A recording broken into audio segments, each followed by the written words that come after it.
selamat pagi Bapak Ibu Saudara yang diberkati di dalam Tuhan Yesus Kristus. Jumpa lagi bersama dengan kami Gracia Hope Compassion Channel.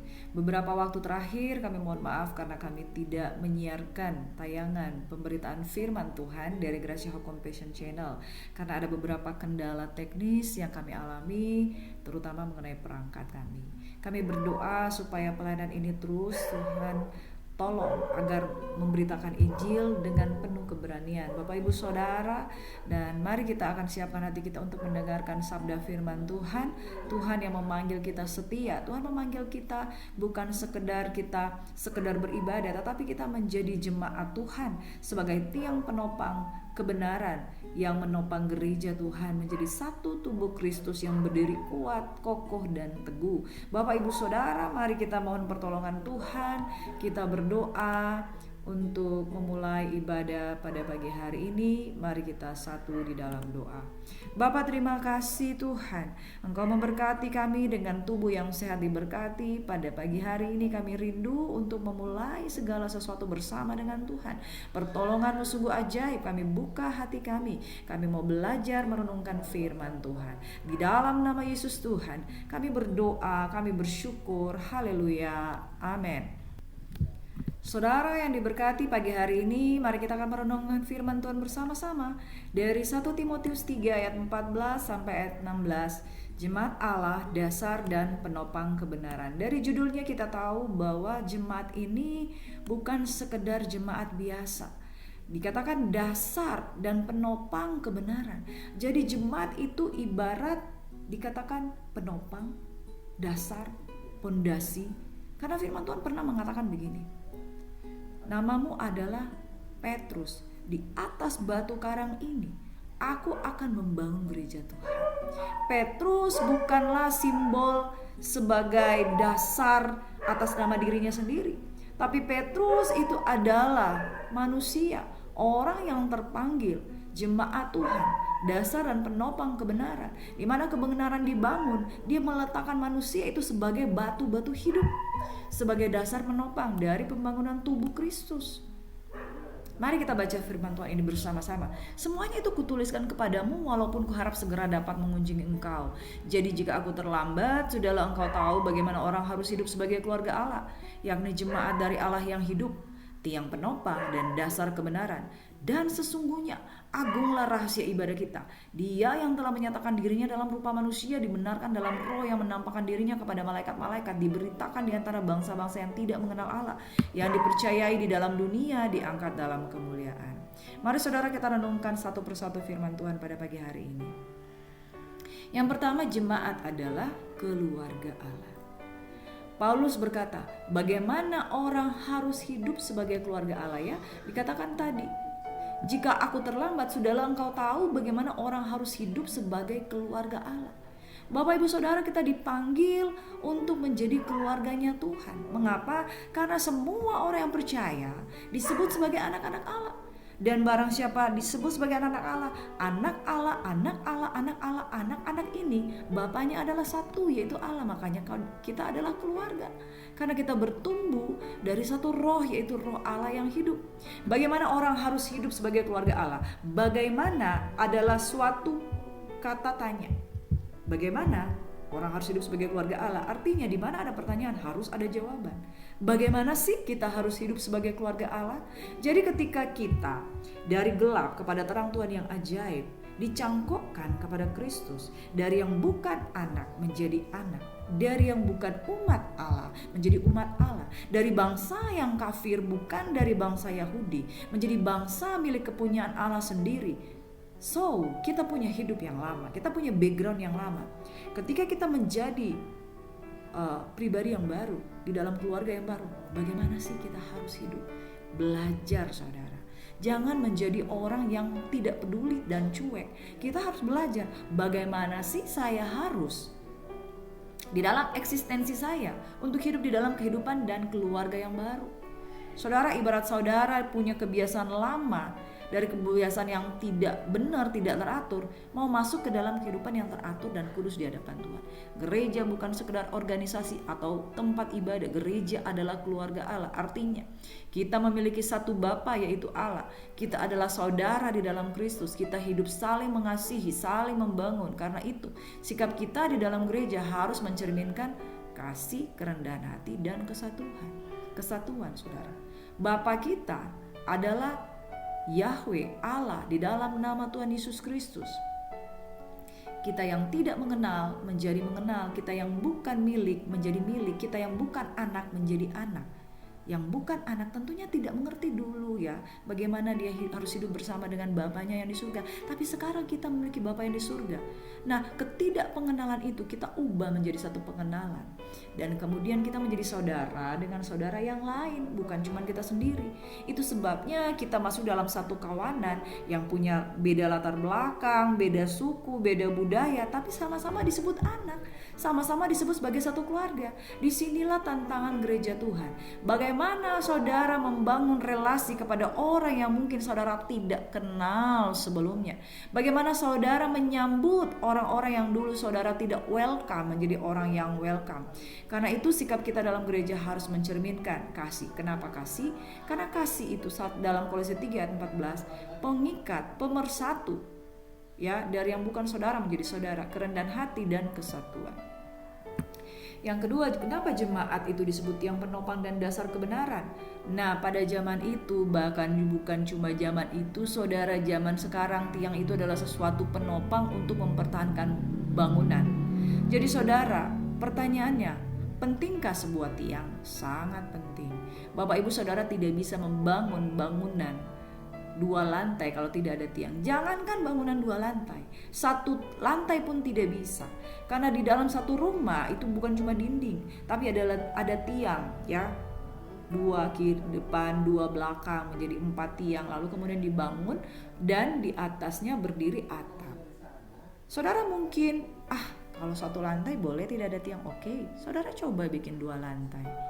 Untuk sesuatu yang kokoh harus ada tiang penopang. Dan saudara, ada orang bilang begini, saya tidak mau melayani Tuhan karena kalau saya jadi hamba Tuhan, saya itu dituntut lebih kerohanian saya. Mending saya jadi jemaat.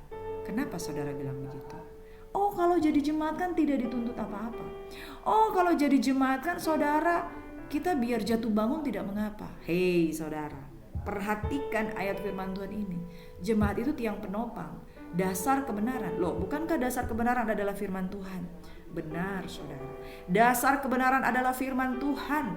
Tetapi jemaat itu adalah batu-batu hidup. Dan bukankah tubuhmu adalah bait Roh Kudus dan Roh Allah diam di dalam kamu? Jadi tidak ada salah firman Tuhan berkata jemaat adalah tiang penopang dan dasar kebenaran, karena jemaat adalah batu-batu hidup yang dipersembahkan untuk satu tujuan yang mulia, yaitu membangun tubuh Kristus. Jadi saudara, kalau saudara membedakan jemaat Tuhan dan hamba Tuhan, mending saya jadi jemaat bukan menjadi hamba Tuhan. Karena kalau jadi jemaat saya biasa-biasa saja, saya nggak perlu melakukan apa-apa. Saudara bertobat, karena gereja Tuhan adalah jemaat itu sendiri, dan jemaat Tuhan adalah tubuh Kristus itu sendiri, dan tubuh Kristus itu sendiri adalah tiang penopang dasar kebenaran. Dan gereja memiliki tugas. Kenapa dikatakan dasar kebenaran? Karena tubuhmu adalah bait Roh Kudus dan Roh Allah diam di dalam kamu. Siapa yang bertugas menjaga kebenaran firman Tuhan kalau bukan Anda, saudara, yang menjadi bait Roh Kudus? Gereja memiliki tugas menjaga kebenaran firman Tuhan, mengajarkan Injil yang benar, bukan ikut-ikutan mengejek, bukan ikut-ikutan mempermainkan firman, dan kemudian menjadi terang di tengah dunia. Saudara, tidak dikatakan bahwa untuk menjadi terang dunia harus hamba Tuhan. Tidak dikatakan bahwa menjadi terang dunia itu harus orang yang sudah punya titel sarjana teologi. Tidak dikatakan menjadi terang dunia hanya 5 jawatan rasul. Tetapi dia berkata, kamulah terang dunia. Siapakah kamu? Anak-anak Allah. Siapakah kamu? Jemaat Tuhan, gereja Tuhan, eklesia yang dibawa Tuhan dari gelap keluar kepada terang Tuhan, masuk kepada terang Tuhan yang ajaib.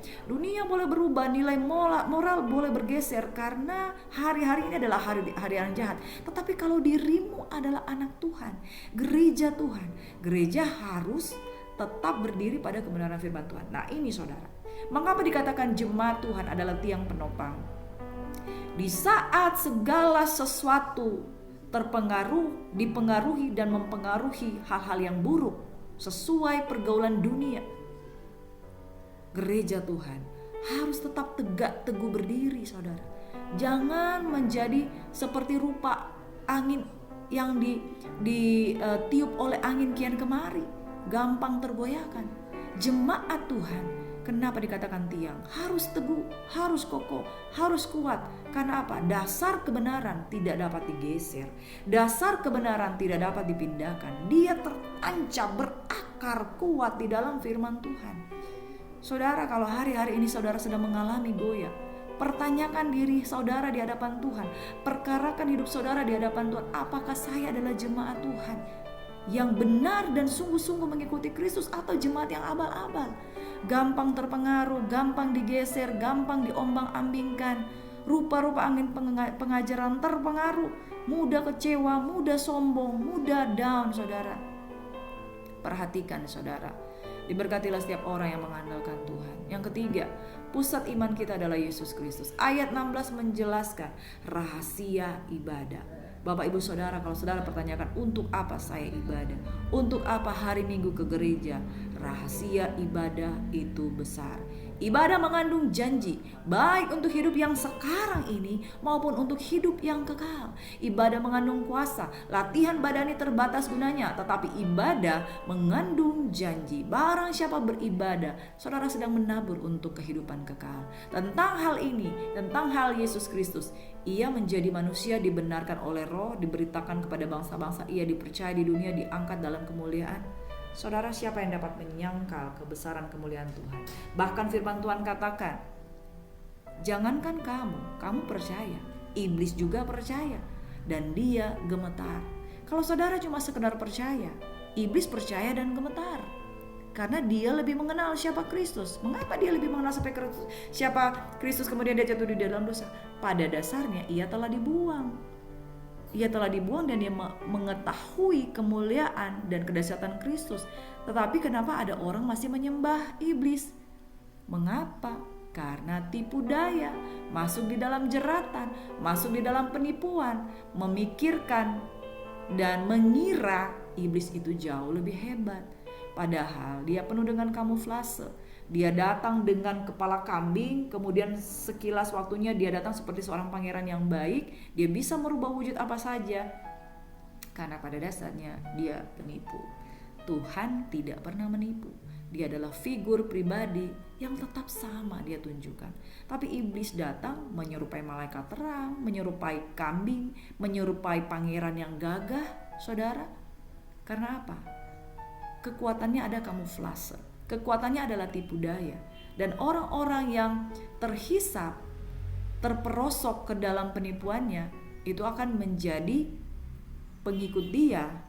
Mengapa jadi pengikut setan? Karena pengikut setan ini, saudara, tidak lagi menyembah Kristus. Seorang yang bernama Mongol berkata, kami tidak menyembah setan karena dia tidak disembah. Ketika kami mengadakan ritual kesetanan, kami menghina Yesus. Orang yang menghina Yesus tidak mungkin dia menyembah Yesus. Jadi target iblis adalah menipu orang supaya tidak menyembah Yesus, karena dia takut terhadap penyembahan kepada Yesus.